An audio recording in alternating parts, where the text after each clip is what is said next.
মানব দেহ দিয়ে সংসারে সংসার ধর্ম পালন করতে, তার মাঝে বলেছেন একবারও যদি কৃষ্ণ বলিতে পারো তাতেই আমি তোমার আপন। কিন্তু আমরা সারাদিনে কেউ একবার কৃষ্ণ বলি না, বলে দিবানিশি নাম জপতে হয়, তাও যদি না পারো একবার হলেও কৃষ্ণ বলো, একবার বললেই ভগবান তাতেই খুশি হয়ে যাবে।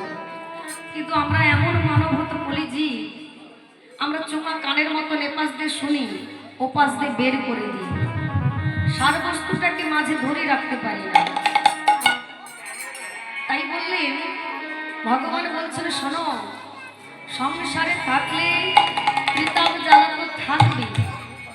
ত্রিতাপ জ্বালাটা কি?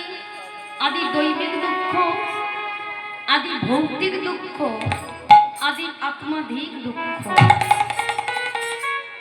এই ত্রিতাপ জ্বালায় আমরা সবাই জর্জরিত।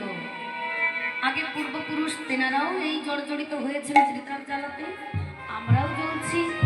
আমাদের সন্তানদেরকে ওগুলো ভোগ করতে হবে।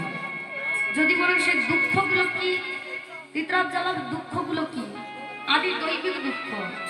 যখন প্রকৃতির লীলা খেলা আসে, কখনো দেখবেন বিরাট বিরাট আমফানের মতন ঝড় চলে আসছে, বন্যা বয়ে চলে যাচ্ছে, সবকিছু ধ্বংস করে দিয়ে যাচ্ছে। কিন্তু বাবা ওগুলো আসে চলে যায়, আবার নতুন করে আমরা ঘর বাঁধার চেষ্টা করি। এইটা হলো আদি দৈবিক দুঃখ। এবার আদি ভৌতিক দুঃখটা কি? আদি ভৌতিক দুঃখ হলো শরীরে রোগ জ্বালা ব্যাধি। আপনার শরীরে কোনো রোগ জ্বালা ব্যাধি নেই, কিন্তু দেখবেন তবুও কোথা থেকে সেই রোগে বাসা আমাদের দেহে বাঁধছে। কেন না? ওই যে কিছুদিন আগে এলো করোনা, কয়েক বছর হয়ে গেল, হ্যাঁ, মাঝে মাঝে এমন ভাবে করোনা আসছে, আবার এই দেহটাকে ছাড়খাড় করবার জন্য কখনো ম্যালেরিয়া, ডেঙ্গু, এই যে রোগ জ্বালা ব্যাধি শরীরের মধ্যে এগুলো আসবে যাবে। এবার বললেন এটা হলো ভৌতিক দুঃখ। আদি আত্মাদিক দুঃখটা কি? বলে সে দুঃখের জ্বালা আসে আর যায় না, সেটা মনের মধ্যে চেপে রয়ে যায়। সেটা আবার কি দুঃখ? বলে আদি আত্মাদিক দুঃখ। আত্মার যে দুঃখটা, বলে সেটা কিরকম? বলে সংসার ধর্ম পালন করতে গিয়ে সকলের আত্মা তো আর এক না, সকলের আলাদা আলাদা, মনটা আলাদা আলাদা। দেখবে এক সংসারে যদি 7 জন বসবাস করে, তাহলে 7 জনের মনের ভাব 7 রকম হবে। আপনি যতই এক করার চেষ্টা করুন সেটা হবে না। তা বাবা দেখবেন নতুন বৌমা এসেছে বাড়িতে, সেই বৌমা শ্বশুর শাশুড়ির সঙ্গে হয়তো মানিয়ে নিতে পারছেন না। আবার শ্বশুর শাশুড়ির দুঃখ যে বৌমাকেও তেনারা মানিয়ে নিতে পারছেন না। এটা হচ্ছে আত্মাদের দুঃখ। হ্যাঁ, বা হয়তো নতুন বৌমা এসেছে, তার স্বামীর সঙ্গে বনিবনা হচ্ছে না। হ্যাঁ, এই যে সংসারের জ্বালা যন্ত্রণাগুলোকে বলা হয় আদি আত্মাধিক দুঃখ। আদি দৈবিক দুঃখ, ভৌতিক দুঃখ আসে আর চলে যায়, কিন্তু আত্মাদিক দুঃখটা জীবনও যায় না। ওটা মনের মধ্যে পোকার মতো কুড়ে কুড়ে সকলকে দুঃখ কষ্ট দেয়। বলে এ থেকে কি আমাদের কোনো মুক্তি নেই? এই ত্রিতাপ জ্বালা থেকে কি আমরা কিছুক্ষণের জন্য হলো মুক্তি পাবো না? বলে শোনো, মুক্তির পথ আছে, তোমরা সেই পথটা অবলম্বন করতে পারছো না। বলে তাহলে বলুন সেই মুক্তির পথটা কি? মুক্তির পথ হলো মহামন্ত্র হরিনাম। বলে যার যত দুঃখ থাকুক না কেন, হরিবাসরে গিয়ে যদি 1 ঘন্টাও বসে বা 1 মিনিটও বসে, তার মন থেকে ওই জ্বালাগুলো তখন দূরে চলে যায়। তখন ভগবানের নাম স্মরণ করে, ভগবানের কথা ভাবে, ভগবানের সংসারের কথা চিন্তা করে। ভগবান কি করে 33 কোটি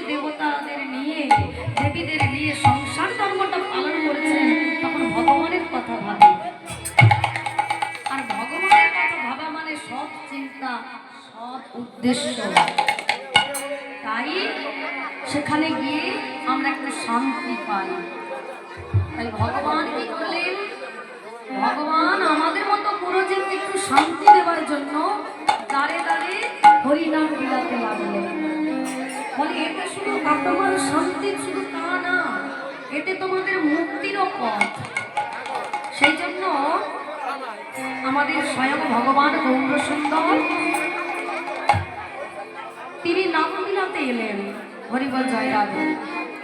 নাম বিলাতে সেই ভক্তের দাঁড়ে দাঁড়ে কি বলছে জানেন?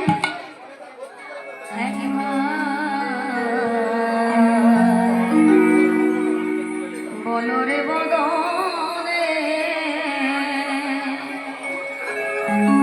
এ নাম শোনো রে শ্রাবণে মধু মাখা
এই নাম যতই বলবে ততই ভালো, এই নামে প্রীতম জ্বালা দূরে যায়। তাহলে আমরা সবাই কিন্তু ভালোটাই নিতে চাই, মন্দটা নিতে চাই না। তাই সবাই আমরা সত্যের পথে চলতে চাই, বিপক্ষের পথে চলতে চাই না। তাই আসুন আমরা সবাই মিলে কৃষ্ণ ভজন করি, কৃষ্ণ ভজন আস্বাদন করি। আজ নদন করে বলবো এবং বলাবো, তাহলে তাহলে দুটোই কর্ম আমাদের সম্পন্ন হবে। তারপর গৌরহরি বলছেন বলো বলো নাম বদলে বলো, এই নাম যতই বলবে ততই ভালো। তাই গৌরহরির সঙ্গে আমরা যাই একটু বৃন্দাবন দর্শন করতে। বৃন্দাবনে গেলে আমরা জানতে পারবো ভগবানকে পাওয়ার জন্য গোপীরা কেমন ভাবে ভগবানকে সন্তুষ্ট করেছিলেন। তারাও কিন্তু সংসার করেছে, গোপীরাও সংসার করেছে বৃন্দাবনে, তবু ভগবানের জন্য তারা আকুলিত ব্যাকুলিত। ভগবান বাঁশির সুরে ডাকলে কেউ গৃহেতে থাকতে পারতেন না। সবাই ভগবানকে দর্শন করার জন্য সংসার ত্যাগ করে ছুটে চলে যেতেন। এমনই তারা ভগবানকে ভালোবাসতেন। তাই সবার কিন্তু আমাদের বৃন্দাবনটা একবার দর্শন করে আসা উচিত। সেই বৃন্দাবনে যমুনাপুরী, কেশিঘাট, বংশীবট, নিকুঞ্জ কানন, রাধাকৃষ্ণের যুগল মিলন, আমরা আরো অনেক কিছুই দর্শন করতে পারবো। তাই চলুন সবাই মিলে একটু বৃন্দাবনে যাই। তাই মহাজন কি বলছেন, করে চলে রে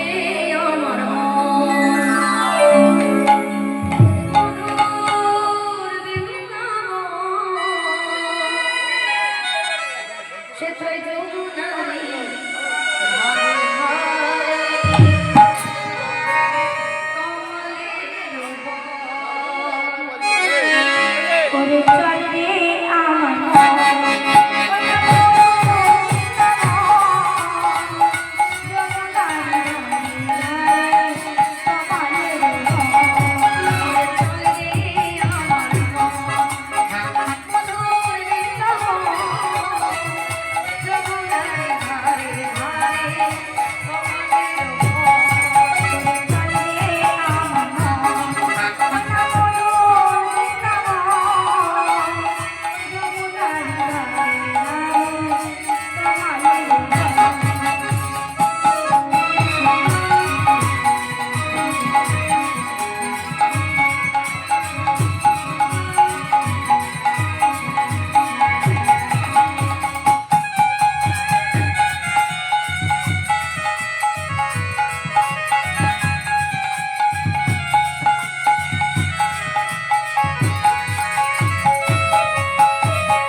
বৃন্দাবনে যাবেন যখন করতালিতে একটু রাধা নাম বলুন না, সবাই মিলে তালে তালে।